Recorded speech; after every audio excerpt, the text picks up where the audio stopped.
সবসময় মাছ মাংস খেতে ভালো লাগে না, তাই রুচির পরিবর্তন করতে ছোট মাছ দিয়ে মিষ্টি কুমড়া শাকের চচ্চড়ি করব আজকে। চলুন কাটাকাটি করি এবং রান্না করি, সাথেই থাকুন। আসসালামু আলাইকুম এভরিওয়ান, জান্নাত ডেইলি ব্লগে সবাইকে স্বাগতম জানাচ্ছি। আমি আজকে একটা ভ্যান থেকে এই শাকগুলো কিনেছি। কয়েকদিন ধরেই ভাবছি কুমড়ার শাক রান্না করব। লাউ শাকও নিয়ে এসেছিল, কিন্তু আমার কাছে লাউ শাকের চেয়ে এই মিষ্টি কুমড়ার শাকই বেশি ভালো লাগে।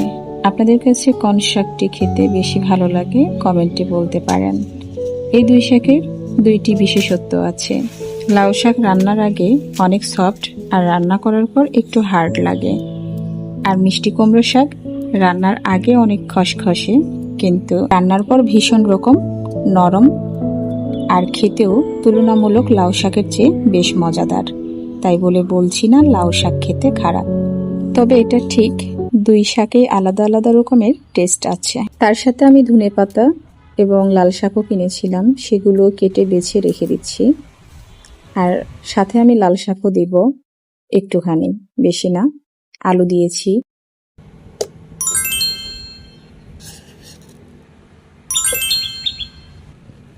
পেঁয়াজগুলোকে কুচি কুচি করে কাটলাম, সাথে কয়েকটা কাঁচামরিচও কেটে রাখলাম, আর কিছু ধনিয়া পাতাগুলো কুচি কুচি করে কেটে রেখে দিলাম রান্নার শেষে দিব বলে। রান্না করতে বেশি সময় লাগে না, তবে রান্নার আগের প্রিপারেশনেই অনেকটা সময় ব্যয় করতে হয়। সব রেডি থাকলে রান্না করতে কোনো ঝামেলা লাগে না। রসুনগুলো আমি কাটছি, কিন্তু চচ্চড়ি রান্নাতে এই রসুনগুলো দেব না, আমি অন্য কোনো একটা রান্নাতে এই রসুনগুলো ব্যবহার করব। একসাথেই সব কিছু কাটাকাটি করে রেডি করে রাখলাম আর কি, এই কারণেই দেখিয়ে দিলাম। এই তো আমার কাটাকাটি সব শেষ হয়ে গেছে, আমি এখন হাতে চচ্চড়ি মাখাবো, সেই কাজটাই করছি।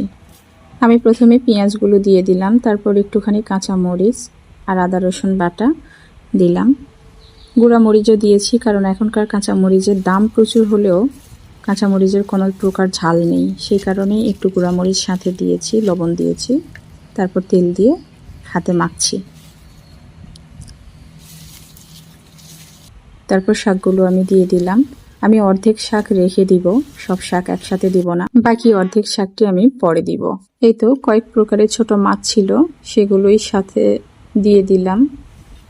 দেওয়ার পরে একটু আলতো করে মিক্সড করে নিচ্ছি, বেশি জোরে দিলে মাছগুলো আওলায় যাবে। এরপর খুব বেশি পানি না দিয়ে সামান্য একটু পানি দিয়েছি, কারণ শাক থেকে পানি বের হবে, তারপর সেদ্ধ হবে। আমি অবশ্য আমার মতো করেই রান্না করছি, সেটাই শেয়ার করছি আপনাদের সাথে। আপনারা অন্যরকম করেও রান্না